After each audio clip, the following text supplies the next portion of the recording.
ওয়াজির বলে, ও সাইয়েদনা সুলাইমান, বড় বড় চোখ করে যে তাকালো লোকটাকে। সাইয়েদনা সুলাইমান বলে, হ্যাঁ দা মালাকুল মাউত, এটা মৃত্যুর ফেরেশতা। ওয়াজিরের কলিজায় পানি নাই, এটা কি ফেরেশতা? শুনে তো পিলে চমকে গিয়েছে, কয় কি মালাকুল মাউত তো আমার চিনে ফেলাইছে, বাড়ি চিনে ফেলছে, আমার খবর আছে। সাইয়েদনা সুলাইমান আলাইহিস সালাম জিনদেরকে দিয়ে কাজ করাতেন, মেঘমালাকে দিয়ে কাজ করাতেন, বিশাল সিংহাসন নিয়ে পৃথিবীর প্রাচ্য থেকে পাশ্চাত্যে ঘুরে বেড়াতেন। সাইয়েদনা সুলাইমানকে ওয়াজির বলে, ও সুলাইমান, মেঘমালাকে আদেশ করে দেন, আমি আর এই ফিলিস্তিনের ভূখণ্ডে থাকতে চাই না। আকাশের মেঘমালার উপরে আমারে বসিয়ে দেন, আর বলে দেন আমারে নিয়ে যেন আকাশের মেঘমালা হিন্দুস্তানের ওই দূর পর্বতে রেখে আসে। আকসা আল হিন্দ, হিন্দের সবচেয়ে দূরবর্তী জায়গায় যেন আমার রেখে আসে। সাইয়েদনা সুলাইমান বললেন, আকাশের মেঘ যাও, আমার ওয়াজিরকে নিয়ে হিন্দুস্তানের একটা উপদ্বীপে রেখে আসো। রেখে আসা হলো। কিছুক্ষণ পর মালাকুল মাউত সাইয়েদনা সুলাইমানের কাছে হাজির। সাইয়েদনা সুলাইমান বললেন, ও মালাকুল মাউত, কই ছিলা? একটু আগে হিন্দুস্তান থেকে আপনার ওয়াজিরের রূহ কবজ করে আসছি। সুবহানাল্লাহ পড়েন। এটা আবার কেমন কথা, তুমি ওইখানে গেলে কেন? কয় রব্বুল আলামিন কিছুক্ষণ আগে আমার কাছে পয়গাম পাঠিয়েছে, যাও সাইয়েদনা সুলাইমানের ওয়াজিরের রূহটা কবজ করো। কবজ করার জায়গা হলো হিন্দুস্তানের উপদ্বীপ। কোন জায়গায়? মালাকুল মাউত এসে দেখে সুলাইমান নবীর সাথে মিটিং করে। ওয়াজির কার সাথে মিটিং করে? সুলাইমান নবীর সাথে। কিন্তু ফরমানে লেখা রূহ কবজ করতে হবে কোথায়? হিন্দুস্তানে। সুবহানাল্লাহ না? এই জন্য বড় বড় চোখ করে আমি তাকিয়েছি, আর মনে মনে ভাবলাম টাইম তো নাই, কারণ মৃত্যু তো অন টাইমে হতে হয়, এখনই ওর রূহ কবজ করতে হবে। কেমন করে ওইখানে যাবে আমি জানি না, আমি আগে চলে যাই। মালাকুল মাউত চলে গেল, যে দেখে ওই জায়গায় ওয়াজিরও হাজির। সাথে সাথে রূহ কবজ করে আল্লাহর কাছে চলে গিয়েছে। পড়েন সুবহানাল্লাহ। এজন্য আল্লাহ বললেন, মালাকুল মাউত আমি নির্ধারণ করে দিয়েছি, পৃথিবীর প্রতিটি মানুষ মালাকুল মাউতকে দেখবে, চাক্ষুষ দেখবে, ভালো হলেও দেখবে, খারাপ হলেও দেখবে। কার কথা? ভালো মানুষ যদি হয়, আল্লাহওয়ালা যদি হয়, ইসলাম প্রিয় যদি হয়, ডানপন্থী যদি হয়, মৃত্যুর সময় মালাকুল মাউত আলা সূরাতি শাবিন আলা আহসানি সূরা, একজন যুবকের আকৃতিতে চমৎকার ধবধবে সাদা একটা জুব্বা পরে, জান্নাত থেকে জান্নাতি কাফন নিয়ে, হানুত মিন হানুতিল জান্নাত, জান্নাতের সুগন্ধি নিয়ে মুমূর্ষ রোগীর মাথার সামনে এসে বসে যায়, আর দেহটার ইঙ্গিত করে বলে, ইয়া আইয়াতুহান নাফসুত তাইয়্যিবা, ও পবিত্র আত্মা। আরেক বর্ণনায় এসেছে, ইয়া আইয়াতুহান নাফসুল মুতমাইন্নাহ, ও প্রশান্ত আত্মা, উখরুজি ইলা মাগফিরাতিম মিনাল্লাহ, আল্লাহর ক্ষমার দিকে বের হয়ে আসো। উখরুজি ইলা মাগফিরাতিম মিনাল্লাহি ওয়া রিদওয়ান, আল্লাহর ক্ষমার সন্তুষ্টির দিকে রূহটা বের হয়ে আসো। স্মুথলি বলার সাথে সাথে মুমিনের দেহ থেকে রূহটা বের হয়ে আজরাইলের হাতে চলে যায়। স্মুথলি বলার সাথে সাথে স্বাচ্ছন্দ্যে আনন্দে মুমিনের দেহ থেকে রূহটা সা করে বের হয়ে মালাকুল মাউতের হাতে এসে পড়ে। পড়েন সুবহানাল্লাহ। আল্লাহ এমন মৃত্যু তুমি আমাদের নসিবে রেখে দিও, চিৎকার করে পড়েন আমিন। আর যারা ইসলাম মানে নাই, আর যারা কোরআন মানে নাই, আর যারা দিন কায়েমের আন্দোলন করে নাই, দিনকে ভালোবাসে নাই, বাম আর রামপন্থী ছিল, নাস্তিক ছিল, ইসলাম বিরোধী ছিল, তাদের কাছেও মালাকুল মাউত আসে কি আসে না? চিল্লায় বলেন আসে কি আসে না? তাদের কাছেও আসে, কিন্তু আলা সূরাতি আকবাহি রাজুল, একজনের চেহারা যত ভয়ঙ্কর হতে পারে, যত নিকৃষ্ট হতে পারে, এরকম ভয়ঙ্করতম নিকৃষ্ট দুর্গন্ধওয়ালা একটা চেহারা নিয়ে আসে। রিজলাহু ফিল আরদ, পা থাকে জমিনে, রাসুহু ফিস সামা, হাদিসের বর্ণনা, পা দুইটা জমিনে, মাথা আকাশে। এসে ধমক দিয়ে জালিমের মাথার সামনে এসে বলে, ইয়া আইয়াতুহান নাফসুল খাবিসা, হে পাপাত্তা, হে অপবিত্র আত্মা, উখরুজি ইলা সাখাতিল্লাহি ওয়া গাদাবিহি, আল্লাহর রাগের দিকে, আল্লাহর অসন্তুষ্টির দিকে বের হয়ে আয়। মালাকুল মাউতের এই অর্ডার পাওয়ার সাথে সাথে রূহটা কিন্তু বের হয় না। মুমিনের রূহকে ডাক দিলে যেমনি স্মুথলি বের হয়, কাফিরের রূহ এভাবে বের হয় না। কথা বলেন, রূহটা ডানে যায়, ফাতাতাফাররাক, একবার রূহটা ডানে যায়, আবার রূহটা বায়ে যায়, আবার সামনে যায়, পায়ে যায়, হাতের মধ্যে ঢুকে ডানে বায়ে যায়। মালাকুল মাউত আবার ধমক দিয়ে বলে, ইয়া আইয়াতুহান নাফসুল খাবিসা, পাপাত্তা বের হয়ে আয়। রুহটা আবার ডানে যায়, বায়ে যায়, সামনে যায়, পেছনে যায়। এবার খপাস করে মালাকুল মাউত রুহুকে ধরে টান মারে। সারা দেহটা থেকে প্রাণ রস সিক্ত করতে করতে দেহ থেকে রুহুটাকে টেনে হিচড়ে বের করে আনে। আর মুমূর্ষু রোগীটা চিৎকার মারতে থাকে, পড়েন না আউযুবিল্লাহ। একটা জীবন্ত ছাগলের চামড়াগুলো জবাই না দিয়ে কেউ যদি টেনে টেনে বের করে, ছাগল জবাই হয় নাই কিন্তু চামড়া এক পাশ থেকে টেনে টেনে টেনে হিচড়ে আপনি গা থেকে বের করলে যত কষ্ট হয়, এর চেয়েও বেশি কষ্ট দিয়ে মালাকুল মাউত বামপন্থী আর কাফেরদের রুহুটা দেহ থেকে বের করে আনে। পড়েন না আউযুবিল্লাহ। আমাদের রুহুটা যেন আল্লাহ, মুমিনদের রুহু আপনি যেভাবে কবজ করান ওইভাবে যেন আমাদের রুহুটা বের হয়ে আসে। আরো জোরে পড়েন আমিন। এজন্য আল্লাহ বললেন, বাল তু'থিরুনাল হায়াতাদ দুনিয়া ওয়াল আখিরাতু খায়রুন ওয়া আবকা। পাগলের মতো মোহাচ্ছন্ন হয়ে এই দুনিয়াটার পেছনে ছুটে বেড়াও। এই দুনিয়া আসল নয়, আখিরাত হলো আসল। চিল্লায় বলেন ঠিক কিনা? অস্থির, আমরা ব্যস্ত দুনিয়ার লোভে আর মোহে পড়ে আমাদেরকে যে মরতে হবে, চলে যেতে হবে, এটা ভাবার সময় আমাদের নাই। চিল্লাই কোন ঠিক কিনা? এজন্য বলা হয় মুতু ক্বাবলান তামুতু, মরার আগে একবার মরো। হাসিবু ক্বাবলান তুহাসাবু আলাইক, তোমার হিসাব কিয়ামতের দিন করার আগে তুমি তোমার হিসাব করো। জীবনে কি কি পাপ করেছি আমি জানি, আমার চেয়ে ভালো কেউ জানে না। চিল্লায় বলেন ঠিক কিনা? কি কি অন্যায় করেছি আমার হৃদয়ের মধ্যে কথাগুলো আছে না নাই? পৃথিবীর কেউ না জানলেও আমি জানি কি জানি না? পৃথিবী না জানুক আমি তো জানি, আমি কি পাপ করেছি হায়। পৃথিবী না জানুক আমি তো জানি, আমি কি পাপ করেছি হায়। আমার পাপের করলে বিচার, বাঁচার উপায় নাই আমার। দয়াময় প্রভু মাফ করো আমায়, মাফ করো আমায়। পড়ে না আমি আরো জোরে আমিন। এজন্য হাসিবু ক্বাবলান তুহাসাবু আলাইক, তোমার হিসাব বসার আগে নিজে হিসাব করো কি কি করলা। আসল মরণের দিন শটান হয়ে তো শুয়ে পড়ো ভাই, মরার আগে আরেকবার মরো। মরার আগে আরেকবার কি করবে? কথা বলে, মরার আগে কি করতে হবে? হঠাৎ একদিন বিছানায় শটান হয়ে শুয়ে যান, চক্ষুটা বন্ধ করেন, ভাবেন মরে গিয়েছেন। এই তোমার মালাকুল মাউত চলে এসে রুহটা নিয়ে গেল। আত্মীয় স্বজন চিৎকার চেঁচামেচি শুরু করে দিল, কান্নার রোল পড়ে গেল চারদিকে।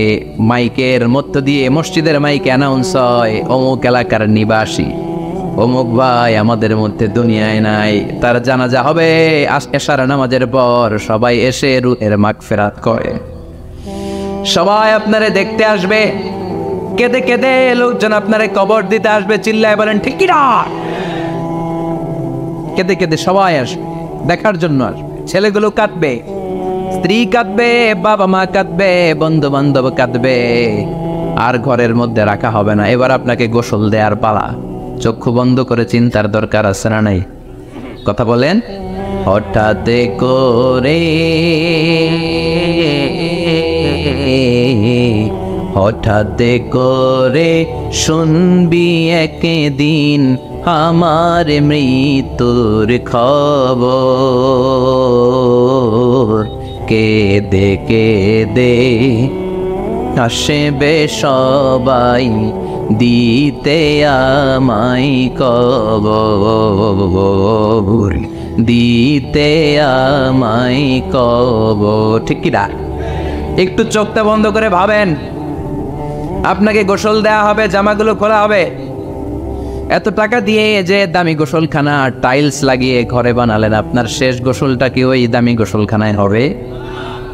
লাশ যেখানে দোয়া হয় ওই জায়গায় দোয়া হবে, আপনাকে কাফন পরানো হবে। আপনার কলিজার টুকরা ছোট বাচ্চাটারে বলা হবে, আব্বু দেখে যাও তোমার বাবারে শেষবারের মতো দেখো। আপনার বাবা মা শেষবারের মতো একটা নজর দিয়ে আপনার চেহারাটা দেখে নিবে, বন্ধু বান্ধবরা শেষবারের মতো একবার আপনারে দেখে নিবে, জানাজার জায়গায় নেওয়া হবে। হবে না এই ঘটনাটা আমাদের? হ্যাঁ, হবে কি না? হাজার হাজার মানুষ শেষ বিদায় দেওয়ার জন্য আসবে। 4টা তাকবীর দিয়ে ইমাম নামাজ শুরু করবে, আল্লাহু আকবার, আল্লাহু আকবার, আল্লাহু আকবার, আল্লাহু আকবার বলে নামাজ শুরু করবে। নামাজ শেষ, এবার পালকিতে করে কবরে যাওয়ার পালা। যেতেই হবে, যেতেই হবে। পালকিতে করে লোকজন নিতে শুরু করবে। কবরস্থানের ওই জায়গায় যেখানে মানুষ বছরে মানুষ না মরলে যায় না, ওই গহীন নিঝুম কবরস্থানে ঢুকানো হবে। পালঙ্ক থেকে নামিয়ে আপনার জন্য করে রাখা আগ থেকে কবরটার মধ্যে শুইয়ে দেওয়া হবে। উপরে বাঁশ দিয়ে ছাউনি, শেষবারের মতো সবাই দেখে বাঁশের ছাউনির উপরে মাটি চাপা দিবে, ঠিক কিনা? চলে যাবে সব, কেউ নাই, অন্ধকার, শুধু অন্ধকার।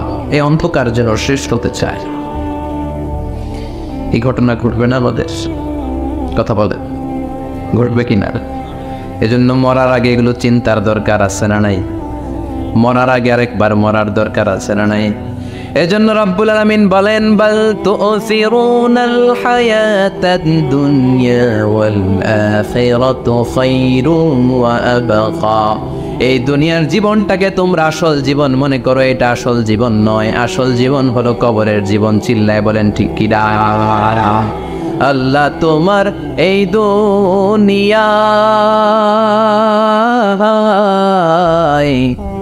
আল্লাহ তোমার এই দুনিয়ায় কেউ আসে কেউ চলে যায়, তবু তোমার ভয়ে কারো কাঁদে না হৃদয়।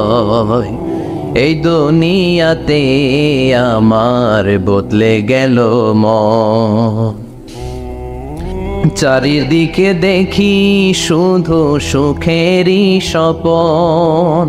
ভাবলো না মন আল্লাহ ছাড়া,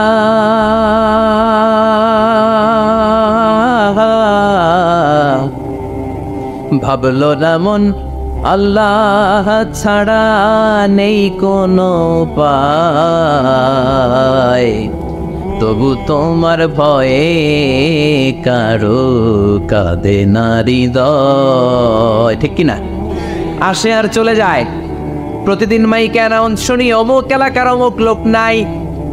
দাদা গেল, বাবা গেল, বড় ভাই গেল, আত্মীয় স্বজন গেল, আমাকেও যেতে হবে, এই চিন্তা মাথায় নাই। চিল্লায় এখন ঠিক কিনা?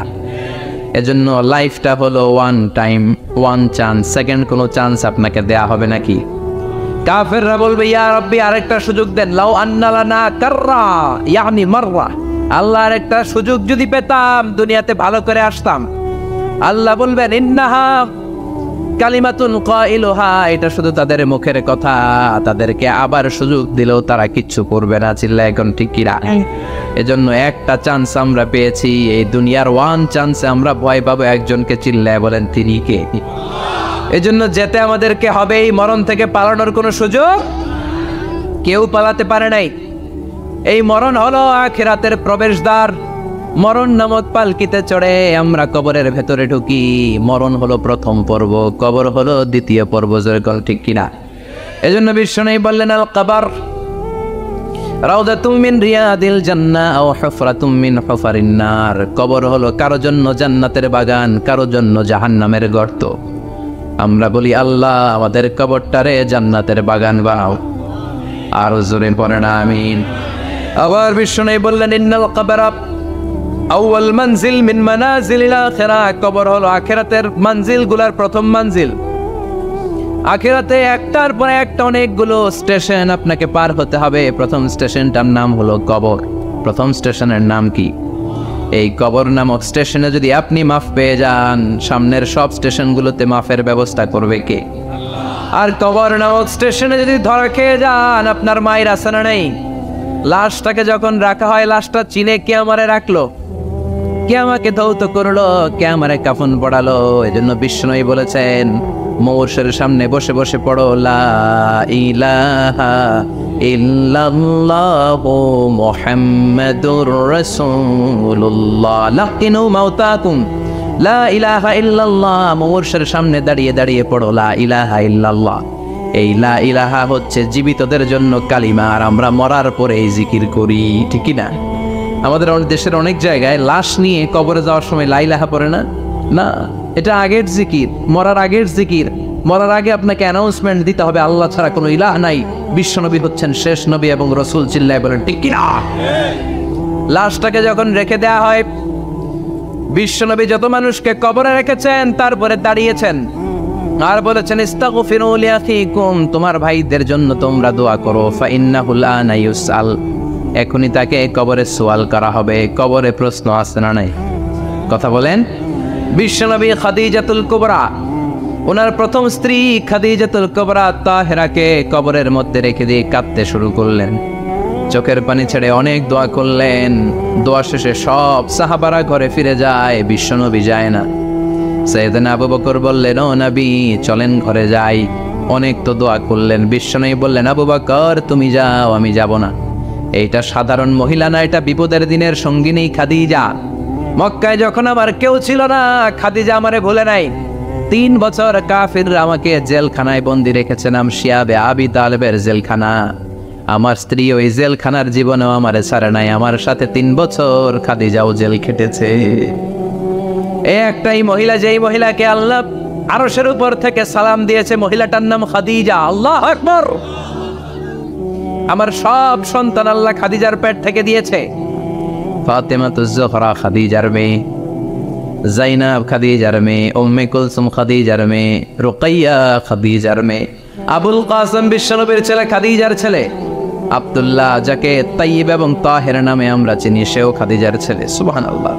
ও আবু বকর, আমার এই কলিজার টুকরা প্রিয়তমা খাদিজারে রেখে দিয়ে কেমনে বাসায় যায়? তুমি যাও, আমি দাঁড়িয়ে থাকবো। এজন্য কবরের আযাব থেকে বিশ্বনবী পানাহ চেয়েছেন। বিশ্বনবী বলেছেন, আল্লাহুম্মা ইন্না নাউযু বিকা মিন আযাবিল কবর। ও আল্লাহ, কবরের আযাব থেকে তুমি আমাদেরকে বাঁচাও। পড়ে না আমিন। কবরে মুমিনদেরকে 4টা প্রশ্ন করা হবে, কাফিরদেরকে 3টা প্রশ্ন। চিৎকার করে বলেন, মুমিনের প্রশ্ন কয়টা? আর জোরে বলেন। প্রথম প্রশ্ন, মার রব্বুক, তোর রবের নাম কি? আমরা কি বলবো? আল্লাহ আমারে রব, এই রবি আমার সব, দমে দমে তনু মনে তারি অনুভব। আল্লাহ আমারে রব, এই রবি আমার সব। পড়েন আমিন। দ্বিতীয় প্রশ্ন, আমার দিন, উত্তর দিনের নাম কি? ধর্মের নাম কি? তৃতীয় প্রশ্ন, আমান হাযার রাজুল, এই লোকটা কে? আমরা বলবো মুহাম্মদ সাল্লাল্লাহু। 3টা প্রশ্নের উত্তর যখন আপনি কবরে করে দিতে পারবেন, অতিরিক্ত একটা প্রশ্ন, ওয়ামা ইলমুক, এই যে 3টা প্রশ্নের উত্তর পাল্লা, কেমন করে উত্তর জানলা? কোত্থেকে শিখেছ? নকল করে আনছো কাফনের কাপড়ে? পরীক্ষা বলে নকল আছে না নাই? হাতে নকল আছে না?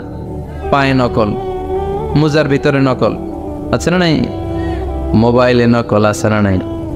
নকল থেকে আল্লাহ তুমি বাঁচাও। আরো আসতে কোন আমিন। কিভাবে জানলা? কেমন করে 3টা প্রশ্নের উত্তর শিখলা? What is the source of your knowledge? তথ্যসূত্র কি? আপনাকে বলতে হবে আমি যেই কিতাবটা থেকে শিখেছি কিতাবটার নাম কি।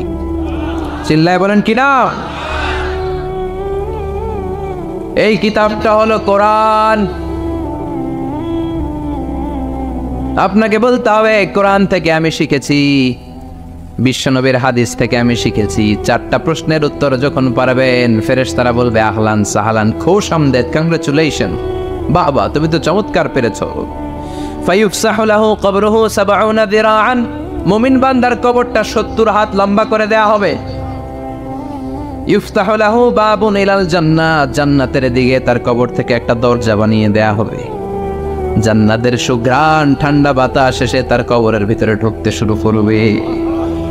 ইলবাসু লিবাস মিন আহলিল জান্নাত, জান্নাতীদের পোশাক তার গায়ের মধ্যে পরিয়ে দেয়া হবে। আল্লাহু আকবার। আর বলা হবে নাম কানাউমিল আরুস, বাসর রাতে বর যেমনি কনেকে নিয়ে ঘুমিয়ে যায়, তুমিও একটা ঘুম দাও। আলহামদুলিল্লাহ পড়ে মুমিন বান্দা আনন্দের একটা ঘুম দিবে। ইসরাফিলের সিংগার আওয়াজ ছাড়া পৃথিবীর কোনো কিছুই তার আগে ঘুম ভাঙতে পারবে না। আল্লাহ আমরাও যেন সেদিন কবর একটা মজার ঘুম দিতে পারি, তুমি তৌফিক দাও। জোরে বলেন আমিন।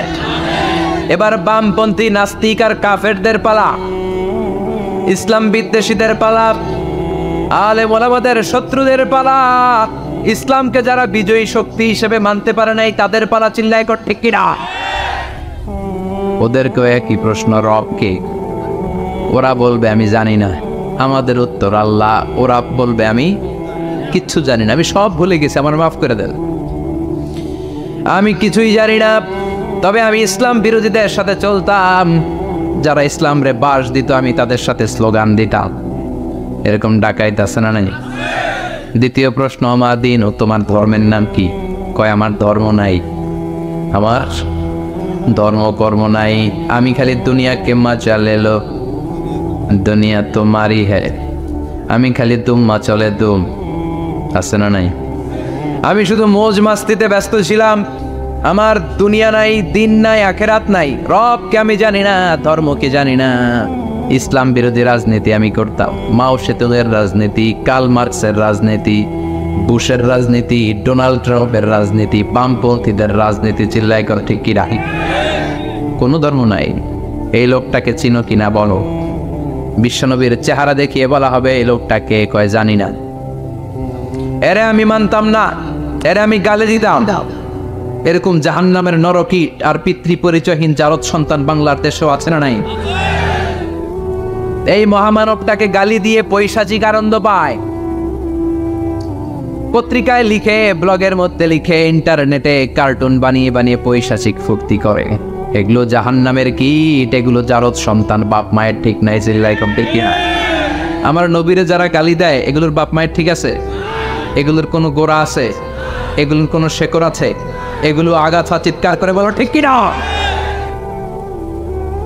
বলবে আমি জানি না। ফেরেশতারা বলবে দাঁড়া, আমরা জানি। তোর সাথে কেমন আচরণ করতে হবে আমাদেরকে ট্রেনিং দিয়েছে কে? এবার শুরু হবে মাইর। কি শুরু হবে? কথা বলেন। মাইর। ফায়ুদরাবু বিমা তারিকা মিন হাদিদ, লোহার হ্যামার দিয়ে শুরু হবে মাইর। এক একটা হ্যামারের বাড়িতে মাথাটা ফেটে চূর্ণ বিচূর্ণ হয়ে যাবে, দেহটা জামিনের ভেতরে 70 গজ দেবে যাবে। ওর চিৎকারে কবরস্থানটাও থারথার করে কাঁপবে। আবার জামিনকে বলা হবে ইলতাইমি, চাপা দে। জামিনে ঢুকে যাওয়ার পরে জামিনের এ পাশ থেকে একটা চাপা, মাটি চাপা, বাম দিক থেকে মাটি চাপা। 2 চাপায় ডান দিকের পাজর বায়ে চলে যাবে, বাম দিকের পাজর ডানে চলে আসবে। ওর চিৎকারে কবরস্থানটা থার থার করে কাঁপবে। আল্লাহ এই ধরনের পরিস্থিতি থেকে তুমি আমাদেরকে বাঁচাও। আর ও চিৎকার পরে বলেন আমিন। এই জন্য কবরের এই প্রস্তুতি নেওয়ার দরকার আছে না নাই? কোরআনের পক্ষে থাকার দরকার আছে না নাই? ইসলামের পক্ষে থাকার দরকার আছে না নাই? কি করে বুঝবেন মৃত্যুটা ভালো হলো? 1 নম্বর আলামত আন-নুতকু বিশ-শাহাদা। মরার আগে আওয়াজ করে জিকির করে কেউ যদি পড়তে পারে লা ইলাহা ইল্লাল্লাহু মুহাম্মাদুর রাসূলুল্লাহ সাল্লাল্লাহু, এটা হচ্ছে আলামাতু হুসনিল খাতিমা। আপনার মৃত্যুটা যে ভালো মৃত্যু হয়েছে এটার আলামত। কি মৃত্যু? সবাই বলে ভালো মৃত্যু আমরা চাই কি চাই না? ভালো মৃত্যুর 1 নম্বর আলামত কালিমা পড়ে যদি মরতে পারে। বিশ্বনবী বলেন মান কানা আখিরু কালামিহি লা ইলাহা ইল্লাল্লাহ, যে ব্যক্তির সর্বশেষ কথাটা হবে, বাক্যটা হবে লা ইলাহা ইল্লাল্লাহ, দাখালাল জান্নাহ, সে জান্নাতি হয়ে যাবে। সুবহানাল্লাহ পড়েন। এরপরে বিশ্বনবী বললেন আল মুমিনু ইয়ামুতু বিজাবি ইরকিল জাবিন, মুমিন যখন মারা যায় তার কপাল ঘেমে যায়। সুবহানাল্লাহ পড়েন। হাত ঘামে না, পা ঘামে না, মুমিনের কপাল ঘামে। সুবহানাল্লাহ। এজন্য কেউ মারা গেলে কপালের মধ্যে হাত দিবেন, দেখবেন ওই ঘামের মধ্যে একটা জান্নাতি ঘ্রাণ আছে। সুবহানাল্লাহ। আল্লাহ আমরা যখন মরে যাব আমাদের কপালটা যেন এরকম ঘেমে যায়। আমিন পড়েন। আর জোরে আমিন। আল মুমিনু ইয়ামুতু বিআরাকিল জাবিন, মুমিন মারা গেলে তার কপাল ঘামে। কপাল ঘামলে বুঝতে হবে এটা ভালো মৃত্যু, ইমানি মৃত্যু। চিল্লায় বলে ঠিক কিনা? এরপরে বিশ্বনবী বললেন ফি লাইলাতিল জুমা, জুমার রাতে যদি মরে, আও ফি শাহরি রমাদান, কিংবা রমজান মাসে যদি মরে, আও ফি সাফারিল হাজ, কিংবা হজের সফরের মধ্যে যদি মরে, বাংলার জমিন থেকে অনেক হাজিরা হজ করতে যায়, অনেকে ওইখানে যে আরাফাতের ময়দানেও মারা যায়, এরকম হাজি আছে না নাই? খুশনসিব, এটা খুশনসিব। আলহামদুলিল্লাহ পড়ে। এরপরে বিশ্বনবী বললেন মাউতু শাহাদা, আল্লাহর রাস্তায় জিহাদ করে কালেমার বাণীকে উপরে তুলে ধরার জন্য কেউ যদি শাহাদাতের পেয়ালা পান করে, এই শাহাদাতের মৃত্যুর চাইতে ভালো মৃত্যু আর হতে পারে? শাহাদাতের মৃত্যুর চাইতে শ্রেষ্ঠ মৃত্যু আছে নাকি? কথা বলেন। আমরা শহীদ হতে চাই কি চাই না? আমাকে শহীদ করে ওই মিছিলে শামিল করে নিও, আমাকে শহীদ করে সেই মিছিলে শামিল করে নিও, যে মিছিলের নেতা মীর হামজা হুবাইবে খাব্বাব, আল্লাহর কাছে তারা অতি প্রিয়, শামিল করে নিও, আমাকে শহীদ করে সেই মিছিলে শামিল করে নিও। পড়েন আমি। শাহাদাতের তামান্না যেই মুমিনের অন্তর নাই, অন্তরের ভেতরে নাই, ওই লোক কি মুমিন হতে পারে নাকি?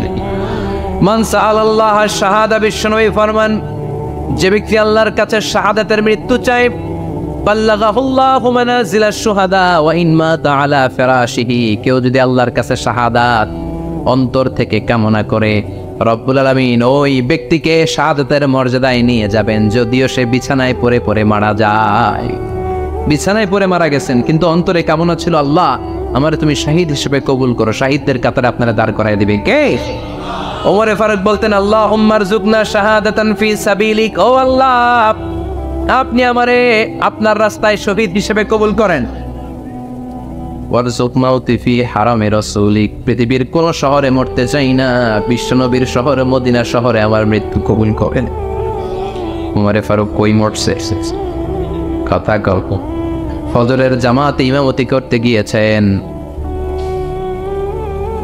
মাওলাল মুগীরা আবু লুলু আল মাজুসি, মাওলাল মুগীরার আঘাতে অ্যাসাসিনেটেড বাই মুগীরা, স্টেপিং করেছে। এখানে 3টা আঘাত করেছে, একটা এখানে, একটা পাজরে, একটা নাভির মধ্যে, নাভি কেটে 2 ভাগ। ওনাকে খাবার দেয়া হলো নাবিজ, দুধ মাখানো নাবিজ, ওই নাবিজের দুধ নাভি দিয়ে বের হয়ে যায়। উনি বললেন কে মেরেছে আমাকে? বলল অগ্নি উপাসক। শুকরিয়া করে বললেন, আল্লাহ আমারে কোনো মুসলিম মারে নাই, কোনো মুমিন মারে নাই।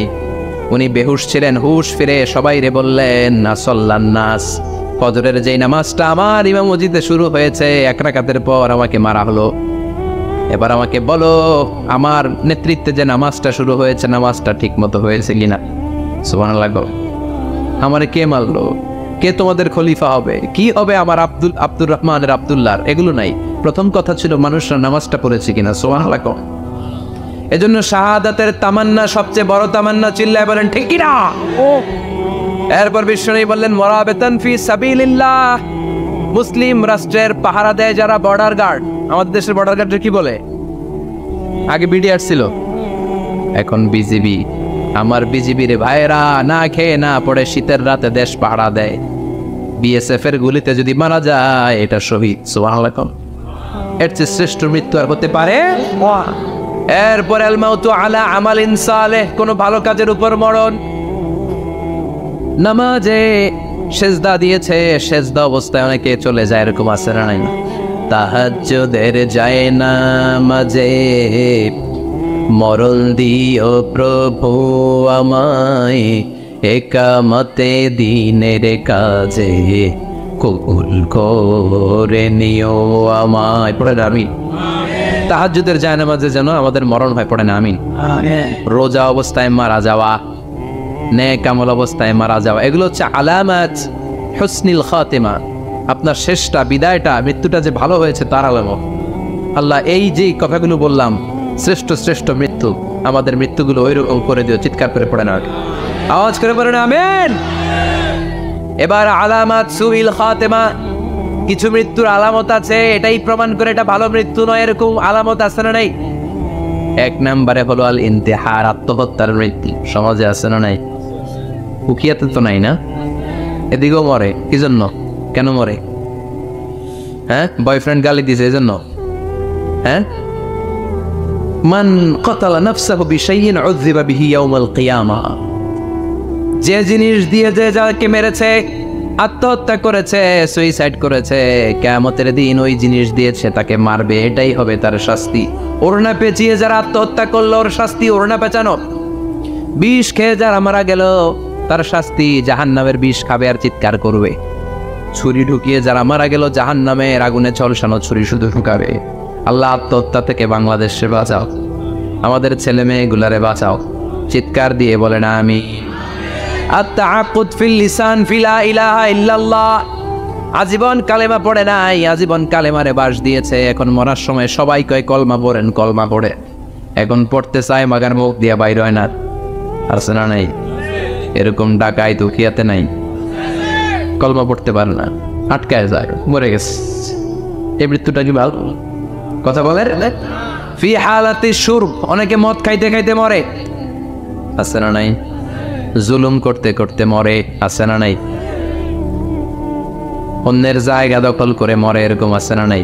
ফি হালাতি ইরতিকাবিল কাবায়ের, যে কোনো কবিরা গুনাহ করা অবস্থা যদি মারা যায় এটা খারাপ মৃত্যু, অপমৃত্যু, এটা জান্নাতি মৃত্যু নয়। চিৎকার করে বলেন ঠিক কি না?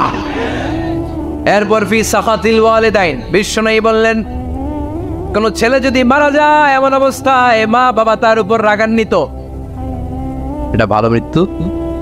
কথা বলেন। গোটা পৃথিবীর বুকে মায়ের চেয়ে আপন কেউ আছে নাকি? এই মায়ের মনে কষ্ট দিয়ে ওই অবস্থায় যদি মারা যায় এই মৃত্যুটা অনেক খারাপ। চিল্লায় বলেন ঠিক কিনা? এজন্য মায়ের সাথে খারাপ আচরণ করবেন নাকি? কথা বলেন। যার মা নাই সে জানে মা না থাকার কি জ্বালা, ঠিক কিনা? যখন রাত্রি নিঝুম এই চোখে ঘুম, একলা শুধু ঘরে, তোমায় মনে পড়ে মাগো, তোমায় মনে পড়ে। যখন রাত্রি নিঝুম এই চোখে ঘুম, একলা শুধু ঘরে, তোমায় মনে পড়ে মাগো, তোমায় মনে পড়ে। এজন্য মায়ের দোয়া সবচেয়ে বড় দোয়া। মা রেগে আছে, মা বদদোয়া দিয়েছে, বাবা বদদোয়া দিয়েছে, বাবা আপনার উপর অসন্তুষ্ট, ওই অবস্থায় ছেলে মরলে এটা কি ভালো মৃত্যু? এরপরে স্বামী যদি নাখোশ থাকে স্ত্রীর উপর, স্বামী যদি স্ত্রীর উপর রেগে থাকে, অসন্তুষ্ট থাকে, ওই অবস্থায় স্ত্রী যদি মারা যায় এটাও খারাপ মৃত্যু। চিল্লে বলে এটাও খারাপ মৃত্যু। এরপরে লাউ ফারিহাল মুসলিমুনা বিমাউতি, কোন লোক মারা গেলে যদি এলাকার মুসলমানরা খুশি হয় এটা কি ভালো মৃত্যু নাকি? কোন লোক মারা গেলে এলাকার মুসলমানরা যদি আল্লাহর শুকরিয়া করে এটা কি ভালো মৃত্যু নাকি? কোরআনে 114টা চ্যাপ্টার আছে। কয়টা? সবাই বলেন। 114টা চ্যাপ্টার আছে কোরআনের ভেতরে। এর মধ্যে একটা চ্যাপ্টার আল্লাহ দিলেন ফলের নামে। কিসের নামে? ফলের নামে। সূরাতুত তিন। তিন হচ্ছে একটা ফল, ডুমুর ফল, ইংরেজিতে বলে ফি। ডুমুর খাইছেন না আপনারা? মাগা দিতে হয়। আগে শুনতাম ডুমুর খাইলে নাকি মানুষ পাগল হয়ে যায়। ভয় কথা, একেবারে ভয়।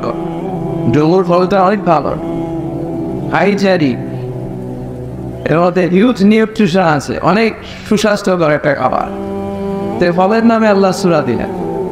এরপরে যেখানে খাবার রাখা বা ডাইনিং টেবিল বা মায়েদা দস্তরখানা, এটার নামে একটা কোরআনে আল্লাহ সূরা দিলেন, সূরাতুল মায়েদা। সুবহানাল্লাহ পড়ে। এরপরে মানুষের নামে সূরা দিলেন, জিনের নামে সূরা দিলেন। মানুষের নামে সূরা আছে না?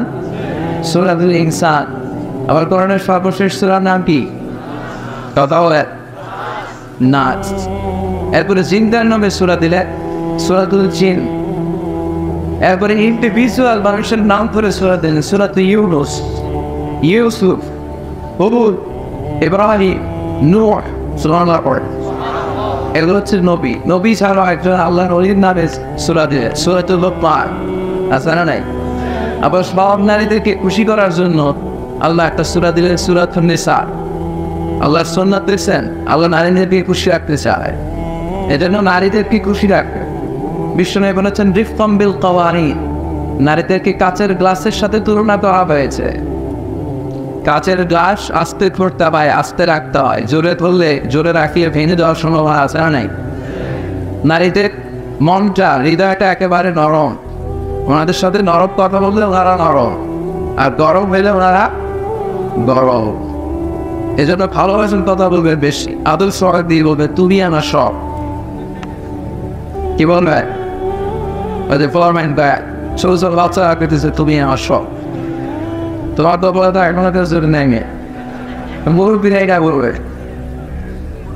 তো আদর করবেন, সহায় করবেন। নারীদেরকে বিশ্বনবী সহায় করতেন। প্রতিদিন সকালবেলা ঘর থেকে বেরোবার আগে বলবেন আই লাভ ইউ। কি বলবেন? আমার দেখতে পেতে চাই আমি মুরব্বীরা কয় না করবো না, অনেক কষ্টি বলবেন। এগুলো বললে ভালোবাসা বেড়ে যায়। আদর সহায় দিয়ে বলবে তুমি আমার সব, তুমি আমার ভালোবাসা, তুমি আমার জান, তুমি আমার প্রাণ, তুমি আমার ময়না পাখি, তুমি আমার কৈতরি। বলেন বলেন না? আরে বিশ্বনবী তো মা আয়েশাকে আদর করে ফমাইনা ডাকতো। ফমাইনা ওখানে এমন মেয়ে যে মেয়ে দেখে গেলে ডাল দুইটা আনার ফলের মতো লাল হয়ে যায়, এত ভালোবাসতো মা আয়েশাকে। রাত্রিবেলা মাঝে মাঝে দৌড়ে দৌড়ি খেলতো। আপনারা খেলেন নি বউ থেকে দৌড়াদৌড়ি? আর যৌতুকে লেগে হেঁটে দৌড়া, আর এদিকে বারো এই দৌড়াদৌড়ি না, ভালোবাসার একটা দৌড়াদৌড়ি আছে না নাই? বিষ্ণু বলতেন আয়েশা তুমি কখন আমার উপর খুশি আর কখন তুমি রেগে থাকো, এটাই কিন্তু বুঝি। মা আয়েশা বললেন কেমনে বুঝেনি রাসূলুল্লাহ?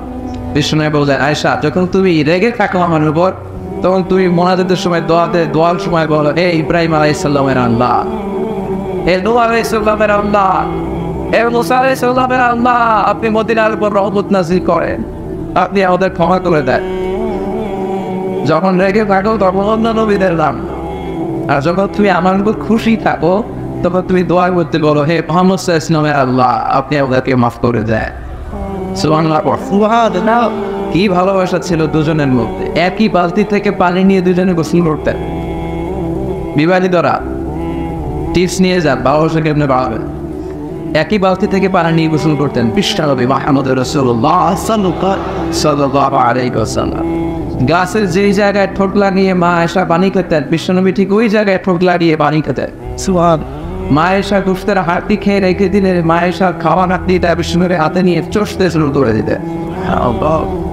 মা আয়েশা বলতেন আমার মর্যাদা অন্যান্য সব নারীদের চেয়ে বেশি, কারণ আমার কারণে তোমরা তায়াম্মুমের বিধান পেয়েছো।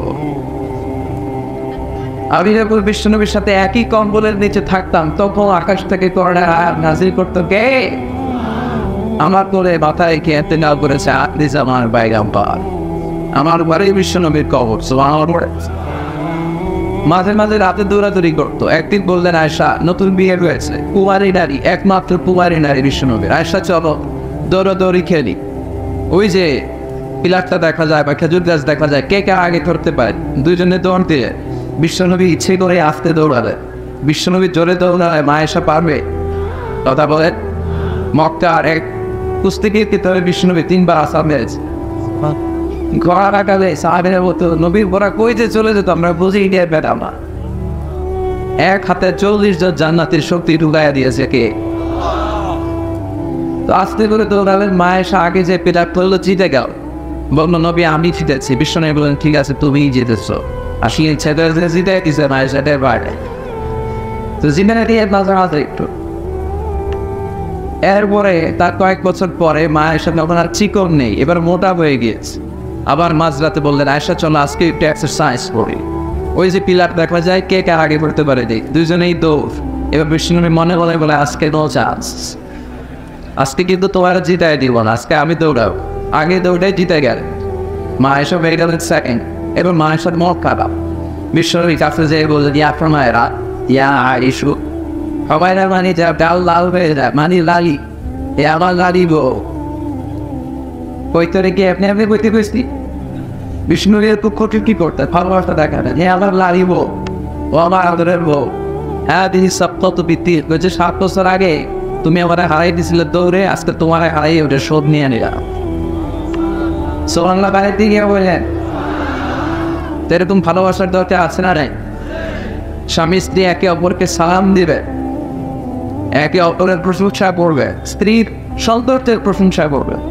আপনার স্ত্রী, আপনি বলবেন যে তুমি সুন্দরী, তুমি অনন্যা, তুমি রূপবতী, তুমি গুণবতী, তুমি অপসনী, তুমি প্রিয়ম্বরা, তুমি সুহাসিনী, তুমি সুকেশিনী, তুমি সুভাষিনী, তুমি অসূর্যম্পষ্টা, মেঘে কালো কেশ, কাজল কালো চুল, বরিডের মতো টাবর টাবর তোমার দুটি চোখ। এগুলো বলবেন, বললে খুশি হয়ে যাবে। এরপর বাসায় যে সে অনেক কাজ করে ছেলে মেয়েদেরকে দেখে, রান্না বান্না করে, এগুলো প্রশংসা করবে। বিশেষ করে রান্নার প্রশংসা যদি করা যায়, স্ত্রী অনেক খুশি হয়ে যাবে। আপনি 10 লাখ টাকা দিলেও এত খুশি হবেন, রান্নার প্রশংসা করলে যত খুশি হবে। আজকে থেকে রান্নার প্রশংসা করতে আগে আছে তো। ছোট্ট একটা গল্প দিয়ে শুরু করি। এক লোক ওয়াজে শুনেছে যে আসলে স্ত্রীর প্রশংসা করা দরকার, আগে আগে সালামটা দিয়ে দেওয়া দরকার, তার চেহারার প্রশংসা, তার রান্নার প্রশংসা করা দরকার। তো মাখির শুনে বাড়িতে গিয়ে দেখে স্ত্রী তার জন্য অপেক্ষা করছে খাবার নিয়ে। ঘরে থেকেই স্ত্রী খাবার দিচ্ছে, স্বামী খায় আর মিটি মিটি হাসে। তো স্ত্রী বলে, ওয়াশরুমে আসতো, রাত বাজে 12টা, খাও ভালো আসবেন। মহিলাদের সামনে আবার হাসা যায়, মিটমিট করে হাসবেন না, ওকে নিয়েই হাসবেন। তো সে বলে, না আসতেছে এই কারণে, আজকে যে তুমি রান্না করছো না, এই রান্নাটা এত মজা হয়েছে আমার জীবনে, আমার পুরো জীবনে এত মজা গরু মিষ্টের রান্না আমি খাই নাই।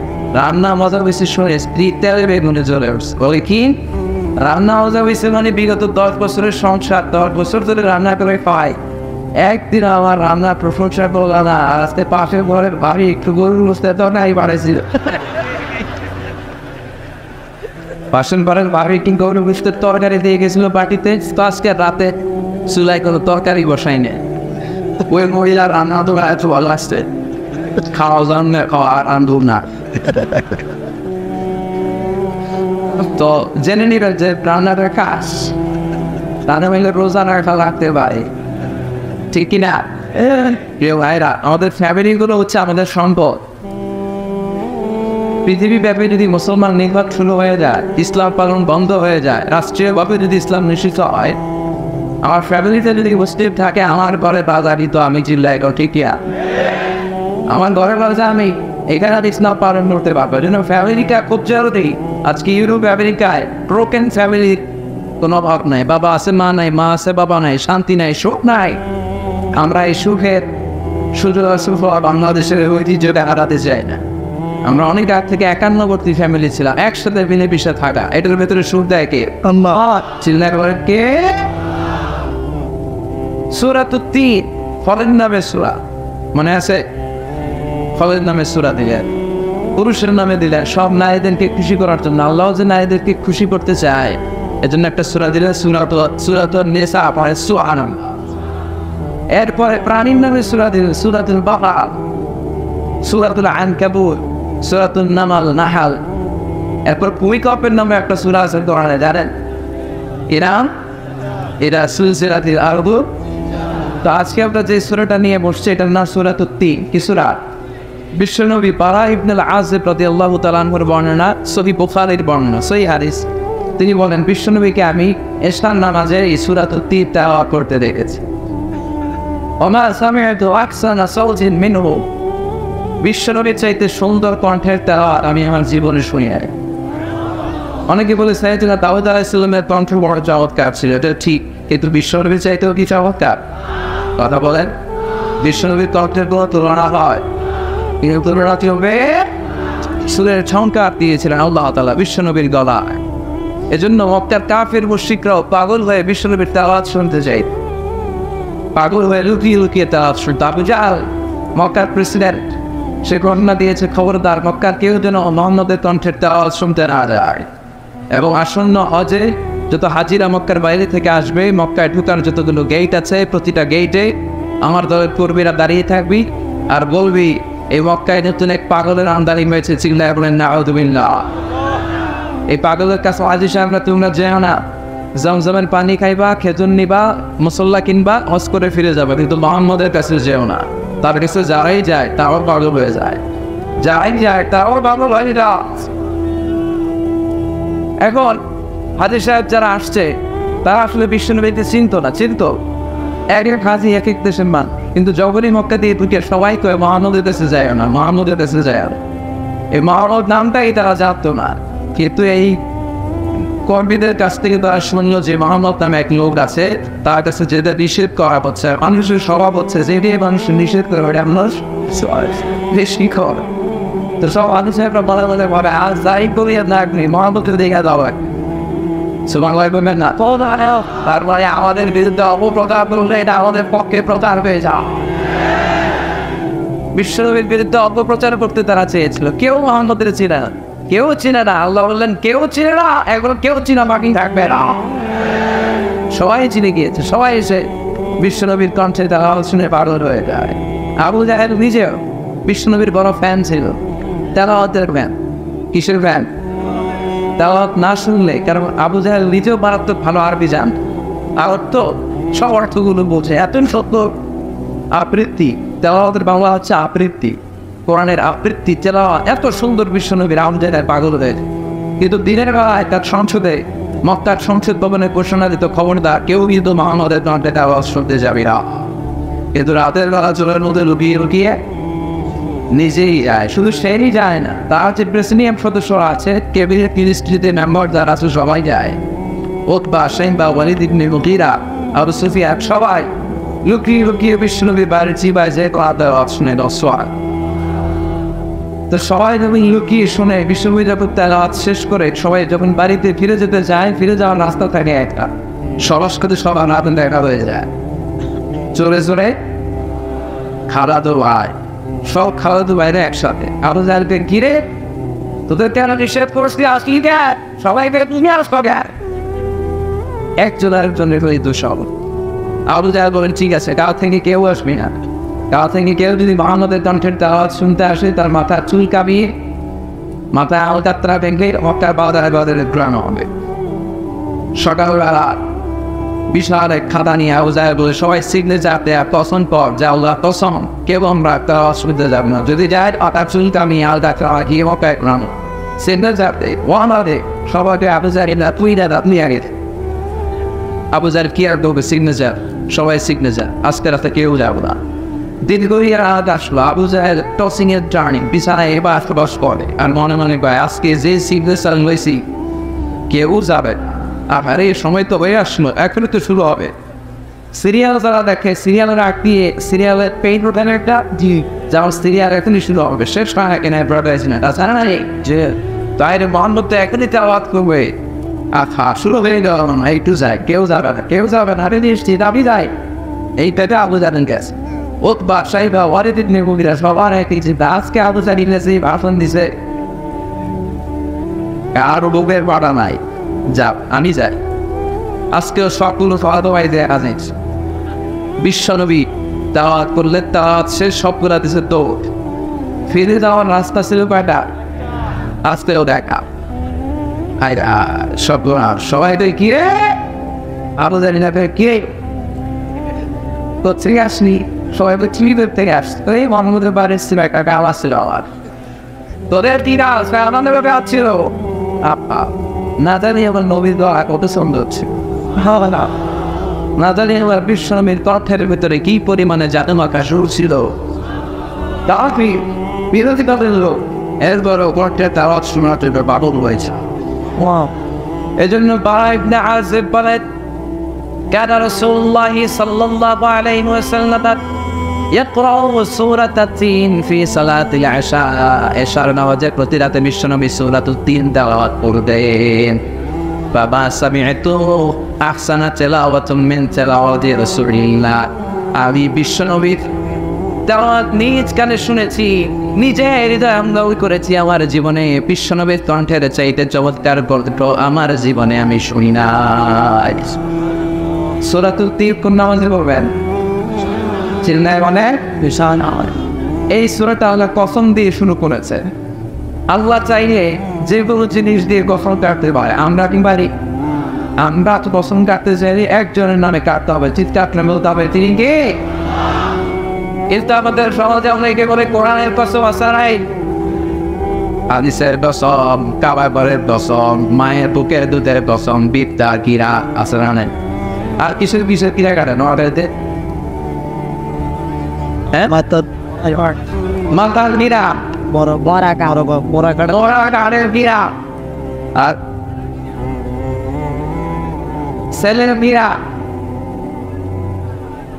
চোখের কিরা দয়াল বাবার কিরা দয়াল বাবা রে দয়া করো আমারে দয়াল বাবা নিয়ে যাবে দয়ালের উপর দয়া বুকে আল্লাহ রে দয়া করো আমারে সবাই দেখ দয়া আল্লাহ রে দয়া করো আমারে সোনার পর আর তো এই যে কিরাগুলো কাটে এগুলো কাটবেন আবার আল্লাহর নামে কিরা সরে কারণ নামে কিরা কাটা যায় কিন্তু আল্লাহ সবার নামে কিরা কাটতে পারে সব কিছুর নামে কিরা কাটতে পারে ঠিক না সে আল্লাহ এখানে 3 ফলের কিরা কাটলেন 3 ফলের কসম কাটলেন শপথ করলেন আর কসম কাটার জন্য আরবিতে ওয়াও শব্দটা ব্যবহার করা লাগে কি ওয়াও আমরা আসলে জিনিস দেখে আমরা বলি না ওয়াও ওই ওয়াও না এখন মানুষ অবাক করা কিছু দেখে কি বলে বাবা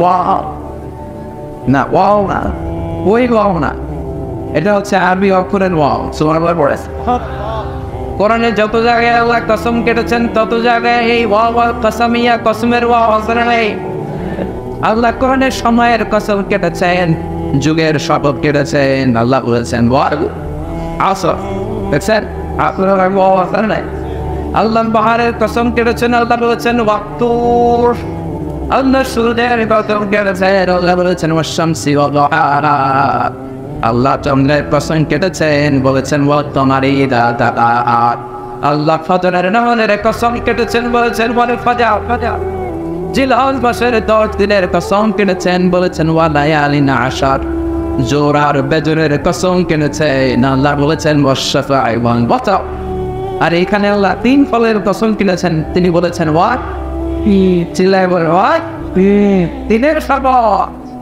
3 হচ্ছে ডুমুর বাংলায় হচ্ছে ডুমুর চিল্লায় বলে তো 3 অর্থ কি আরবিতে বলে ফিক এই ডুমুর ফল খাবেন আরব দেশের 3 ডুমুর আর আমাদের ডুমুরে একটু পার্থক্য আছে আরব দেশের 3টা বড় মজা ব্ল্যাক টি হোয়াইট টি দুইটাই আছে সাদাটা বেশি মজার এই 3 ফল যারা খাবে এদের ডায়াবেটিক্সের রোগ হয় আমাদের বাংলাদেশের জাতীয় রোগ কি ডায়াবেটিক্স তো ডায়াবেটিক্স যাদের আছে তাই 3 ফল ডুমুর ফল খাবে অনেক মেয়েদের ইররেগুলার মাসিক হয় ইররেগুলার মেনস্ট্রুয়েশনাল পিরিয়ড হয় সময় মতো হয় না যাদের এই সমস্যা আছে আমার বোনেরা 3 ফল সিদ্ধ করে খাবে আর তার মাসিককে স্বাভাবিক করে দিবে কে আল্লাহ 3 ফল খেলে আপনার গায়ে স্ট্রেংথ এন্ড স্টেমিনা বাড়িয়ে দিবে কে আল্লাহ এই 3 ফল 3 গাছ জান্নাতের গাছ the tree of heaven the tree of paradise ওয়ার্না পয়েন্ট রব্বুল আলামিন জান্নাতে সাইয়েদনা আদমকে বললেন ওয়ালা তাকরাবা হাদিহি শাজারাতা ফাতাকুনা মিনাল যালিমিন ও আদম খবরদার তুমি আর হাওয়া জান্নাতের হাওয়া খাও জান্নাতের শিশু পার্কে দোলা খাও জান্নাতের সোফা সেটে আরাম করে বসো খাবার খাও মौज मस्ती করো সব কিছু জান্নাতের খেতে পারবা শুধু মাত্র জান্নাতের একটা ফল খাওয়া যাবে না নিষিদ্ধ ফল এটা পেতে যায় না আল্লাহ বলেন ওয়ালাকাদ আবিদনা ইলা আদম মিন ক্বাবলু ফানাসিয়া ওয়া লাম নাজিদ লাহু আসমা আমি আদমকে স্পেশাল একটা অর্ডার করেছি কিন্তু অর্ডার পালন করতে আদম ভুলে গেছে আর বিল্লাহিস শয়তানের ওয়াসওয়াসায় পড়ে সব কিছু খাওয়ার সাথে সাথে নিষিদ্ধ গাছের ফল এস নাউজুবিল্লাহ বলে না এই নিষিদ্ধ গাছের ফল খাওয়ার সাথে সাথে সাইয়েদনা আদম আর হাওয়া আলাইহিস সালামের দেহের জান্নাতি পোশাক খুলে পড়তে শুরু হলো নেকেব হতে শুরু করলো গায়ে জান্নাতি পোশাক আর থাকে না ওমিয়া খেয়াল রাখবেন শয়তানের মিশন জান্নাতেও যাওয়ার দুনিয়ায় এসেও তা জান্নাতে শয়তানের মিশন ছিল আমার বাবা হাওয়া আলাইহিস সালাম বলে বাবা তাদেরকে নেকেব বাড়ানো কেমন করে তাদের দেহ থেকে পোশাক পাওয়া যায় ওই মিশন শয়তানের দুনিয়ার মতো আছে নাই আজ শয়তানের একই মিশন কেমন করে দেহ থেকে পোশাক নামানো যায় কেমন করে সিনা ব্যবচার করানো যায় কেমন করে মনে আত্মা কারে নিয়ে জাহান্নামে মারানো যায় কেমন করে নারীদেরকে দেহ থেকে বোরকা আর পর্দা নামিয়ে উলঙ্গ করা যায় চিল্লায় রটে কিনা আমার বোনেরা আমার মায়েরা যাদের কানে আমার মাইকের আওয়াজ আপনার যাচ্ছে, খেয়াল রাখবেন, শয়তানের ভীষণ জান্নাতেও ছিল যেটা, দুনিয়াতেও সেটা। এজন্য হেজাব কোনো মুসলিম নারী ছাড়তে পারে। হেজাব হচ্ছে আপনার কাছে আমানত। আমার বোনেরা, হেজাব হচ্ছে আপনার অধিকার, হেজাব আপনার অহংকার, হেজাব হচ্ছে আল্লাহ দেয়া আপনার জন্য আভিজাত্যের প্রতীক। হেজাব আপনার আভিজাত্যের প্রতীক, এটা আপনার অধিকার, এটা আপনার অহংকার। নারীবাদী যারা ভাষণ দেয় ওদের কথায় কাজ দিবেন না। নারীবাদীরা যারা বক্তব্য দেয় ওদের ঘরে কাজের মেয়েরাই সবচেয়ে বেশি নির্যাতিত। লোহাকে গরম করে ওরা ছোট ছোট মেয়েদের পিঠ জ্বালিয়ে দেয় আর নারীদেরকে অধিকারের কথা শোনায়। ওদের কাছ থেকে আমাদের অধিকারের কথা শোনা লাগবে না, চিন্তা করে ঠিকই না। ওদের হাতেই নারীরা বেশি নির্যাতিত। ওরা নারীদেরকে একা বেঁধে দর্শন করে সেঞ্চুরি করতে চায়, নারী সম্মান নিয়ে ইজ্জত নিয়ে লুটুপুটি খেলতে চায়। এজন্য এদের সাথে ইসলামের কোনো সম্পর্ক। নারীদেরকে তো সম্মান দিয়েছে ইসলাম। আর দুনিয়া কুল্লু আমাতা ও খায়রু মাতাই দুনিয়া আল মারআতুস সালিহা। এই দুনিয়ায় যা দেখা যায় সব সম্পদ, বিষ্ণু বলে সবচেয়ে দামি সম্পদ হলো সতী সাধবী নারী। নারীদের পেট হলো খনি। এই নারীকে কোরআন শিখান, ভেজা পড়ান। এই খনি থেকে বড় বড় আল্লাহ নবী বেরোবে, এই খনি থেকে মুফাসসির কোরআন বেরোবে, হাফেজে কোরআন বেরোবে, দেশপ্রেমিক নেতা বেরোবে। আর যদি হেজাব না করান, জি বাংলা স্টালটন সাথে দেখতে দেন, এই ব্যাটরিল থেকে বড় বড় জানোয়ার বেরোবে, টাকা বেরোবে, টেন্ডার বাস, চাঁদাবাস বেরোবে। যারা অন্ধকারে সুন্দরী নারী বেড়ে পছন্দ করতে দেরি করা চিল্লা, ঠিক না?